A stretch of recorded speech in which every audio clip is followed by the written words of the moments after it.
This is my sketchbook, which I use to develop the theme for my portfolio and really get to explore what I wanted to do. I began looking at an object that I had on hand, which was a lemon. I looked at its negative space, the space that it took up with charcoal. I looked at the line work I could create, the outline of the lemon with charcoal. I used white chalk and charcoal, exploring the detail of the lemon.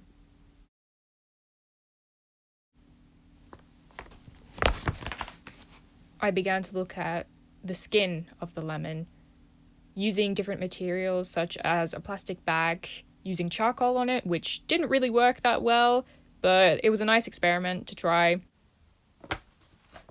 I began to explore the deconstruction of my object. I left a cut piece of lemon on a piece of paper, and by accident, it created a really nice acidic effect. I pressed my thumb into ink and I made the outline of the lemon. I pressed slices of lemon into ink and printed them onto the blue paper.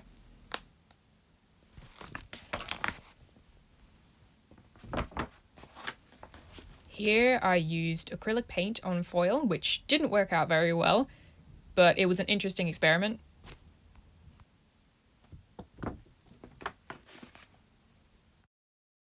I began to use acrylic paint on my sketchbook pages, which didn't work out so well, so I decided if I was going to use acrylic, I was going to use it on a different kind of paper. Here I dipped into the feeling of disgust and sourness that a lemon will make you feel when you bite into it. I've been using a lot of charcoal and experimenting with it. I've been influenced by the artist William Kentridge. He really interests me because his animations, they're messy, they're not perfect, but they're beautiful.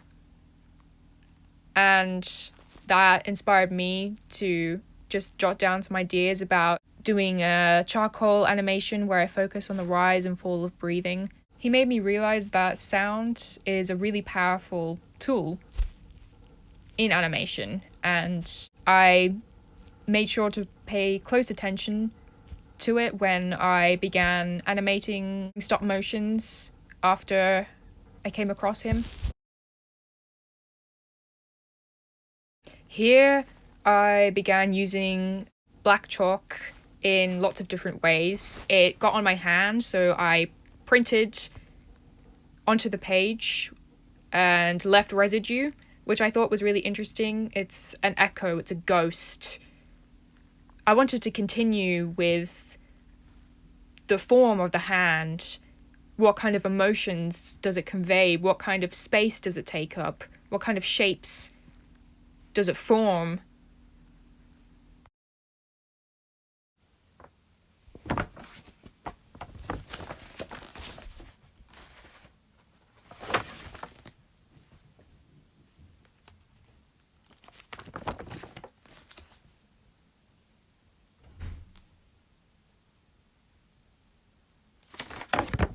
I looked at Caravaggio's work and timbricism and contrasts between light and dark.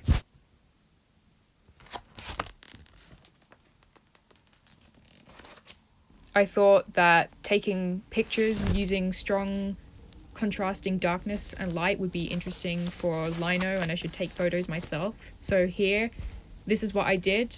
I used white pencil on black paper, chalk, acrylic paint. The photos I took in the dark with strong lighting influenced me to use acetate, paint over it, and scratch into it using a stick. I thought this had a lot of potential for maybe an animation or to plan a lino print. I held up my piece of acetate to the light and it created a shadow. This shadow made me think, what else could I do? Could I turn the actual shadow into a stop motion animation? What could I do with these shadows if I had different colored lighting.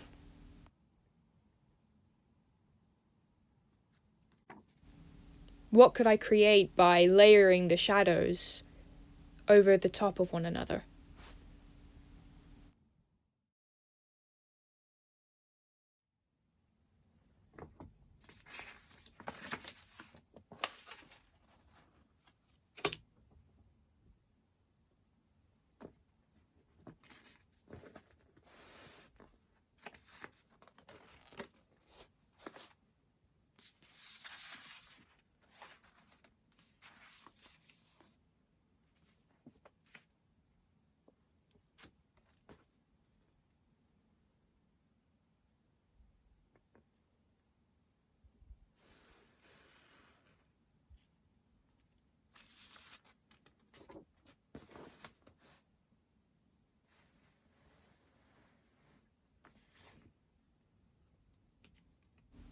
A strong reoccurring subject has been my family. Here, I drew my brother and my stepdad, and I decided to develop this further.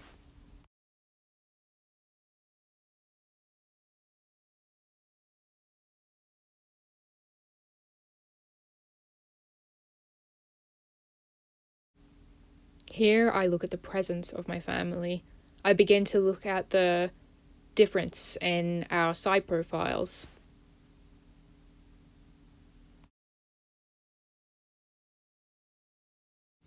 Here I drew onto paper towels that were soaked with tea, and I think that worked nicely with the black line. I began to think about what facial expressions mean to me, and I thought about how people see me and my family. I'm half Vietnamese and half white, and people sometimes stare at me when I'm with them because I look different. I look more like I'm Asian. It's quite obvious. So I wanted to explore how people see me differently, but how my family sees me as being their family. Here I cut out pictures of me and my mum. I layered pictures of us over each other. I painted on acetate what it would look like if it was just a normal picture. I began looking at photos of me and my brother, and I cut out the features that make me feel different.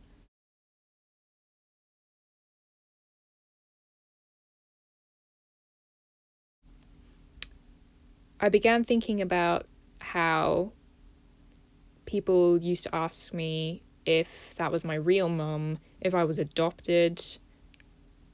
When I was a baby, my mum would get questions like, where was I from? Where was I adopted from? Things like that. Here I took a photo and printed out what I think shows real joy that me and my brother share, and it's how I want people to see us. I want people to see us as siblings, not strangers when we're in the street. I thought about how when I was younger, I just think about how my eyes are too small, my nose is too big. How will people stare at me when I'm out with my family? I just wanted people to view me the way I wanted them to see me.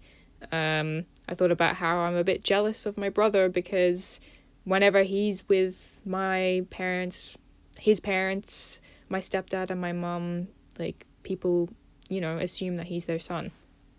Here I used acetate over family photos.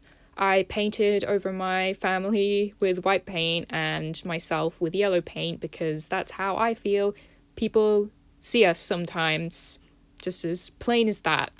And then I painted again on the acetate with blue paint, just singling us down to our natural forms, all the same. That's how I see us.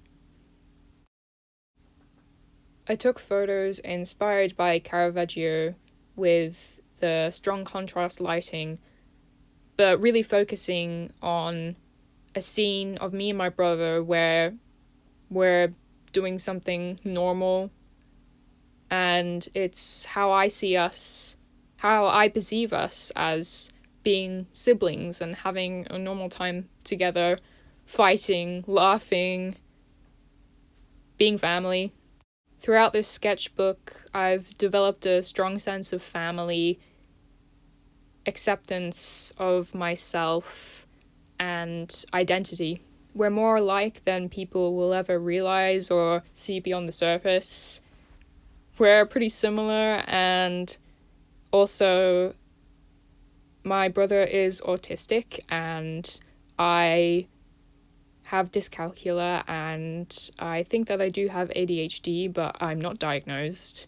But through that, I think we get each other on a level that people don't realize.